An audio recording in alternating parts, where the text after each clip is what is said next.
Gentlemen, thank you very much for coming on the programme here tonight on RT International. Paul, I go straight to you first. Experts suggest the Swiss could be gambling with their economy, which depends quite heavily on the EU market. Do you think the country can afford to sour relations with the European Union over the issue of immigration?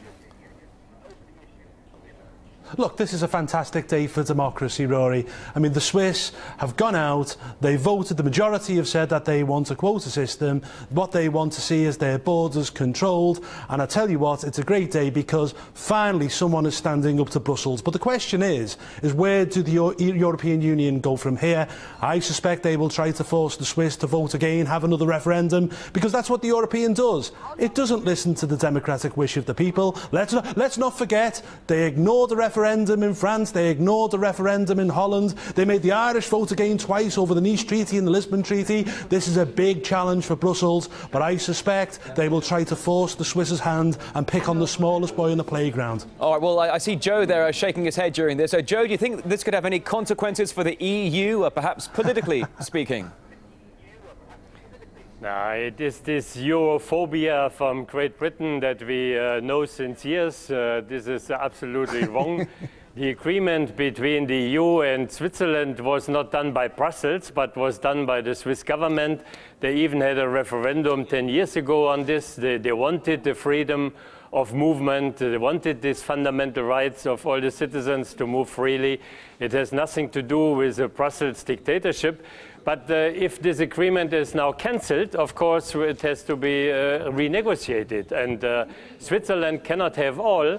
They cannot have access for their goods on the bigger market and restrict the people to come to their country. So there has to be a new deal, and we will see what that gives in the next years. Paul, let's jump back over to you here. The vote was extremely polarised, in fact, leaving almost a half of the population dissatisfied with the results. Paul, why do you think there's such a divide here?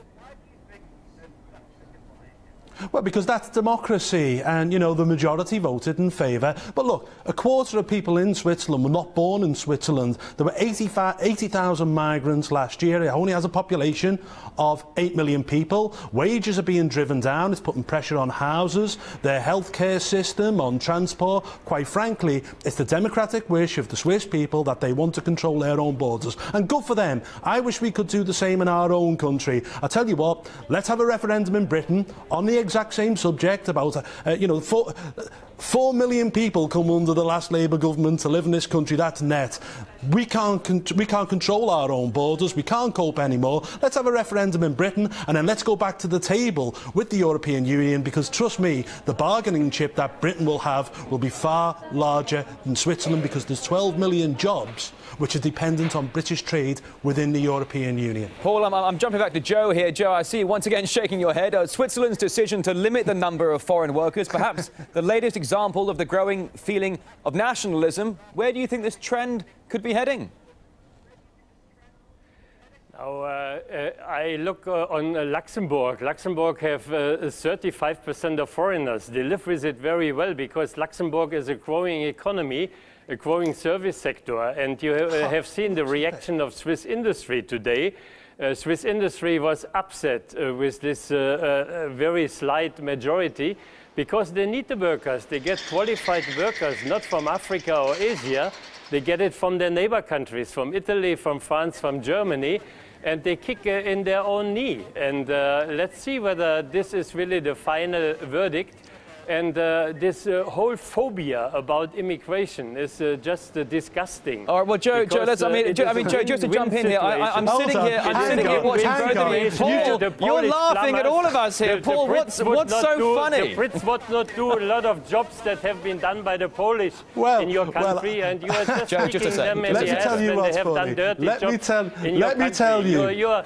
Your industry is totally different opinion. Joe, just a moment. That's the case. Order in the court. Where's my hammer? Hang on. Joe, come on, Paul. Guys, Paul, you're on. Hang on. Firstly, let's not use Luxembourg as an example. It's not really a country, it's like a small English town. In fact, there are more people in Liverpool, where I live, than there is in the whole of Luxembourg. Not really a great example. Let's also make one thing clear here as well.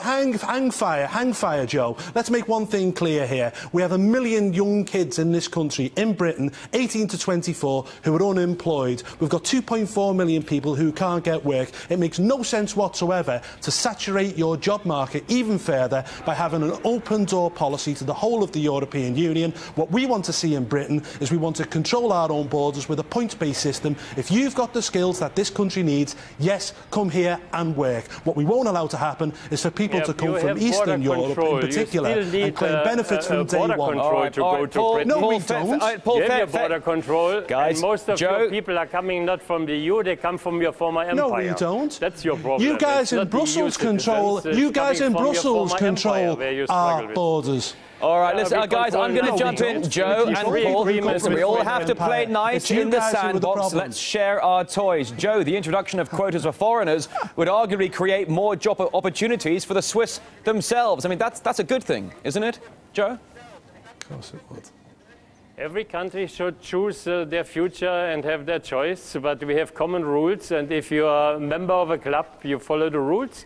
If you don't want to follow the rules, then you have to leave the club. That's quite simple, and every club, it is the same thing. Well, you know, Paul, I was going to come to you, mate, but we just have no more time. It's been an absolute pleasure. I agree.